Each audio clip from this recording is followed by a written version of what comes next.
नमस्कार मंडळी, तुम्ही पाहतात भटकंती न संपणारा प्रवास आणि मी आहे राजेंद्र विष्णू चव्हाण. माझ्या मागे तुम्ही पाहत असाल एक गाय आहे आणि तिचं वासरू, वात्सल्याचं प्रतीक. वासरू गाईचं दूध पित आहे. आजच्या व्हिडिओमध्ये आपण हेच पाहणार आहोत. एक इंटरेस्टिंग म्हणजे आपल्या मुंबईकरांसाठी एक ही इंटरेस्टिंग गोष्ट आहे. गाईचं दूध काढताना पाहण्याचं. आपल्या घरी दूध येतं, आपल्या घरी दूधवाला दूध घेऊन येतो पिशवीतलं. पण गावी आल्यानंतर अस्सल गाईचं दूध प्यायला मिळतं आणि ते दूध कसं काढतात ते आपण आजच्या व्हिडिओमध्ये पाहणार आहोत. वासरू दूध पितंय गाईचं, तुम्हाला दाखवतो मी जवळून.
तर मंडळी, हा आहे गोटा आणि या गोट्यामध्ये हे गुरं बांधलेली आहेत आणि आपण आता वासरू दूध पितानाचा, त्यानंतर गाईचं दूध काढतानाचा व्हिडिओ पाहिला. हा व्हिडिओ जर तुम्हाला आवडला असेल तर व्हिडिओला लाईक करा आणि जास्तीत जास्त शेअर करा.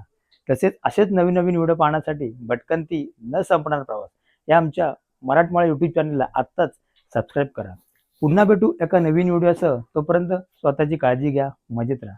आयुष्य खूप सुंदर आहे, फिरत राहा. धन्यवाद.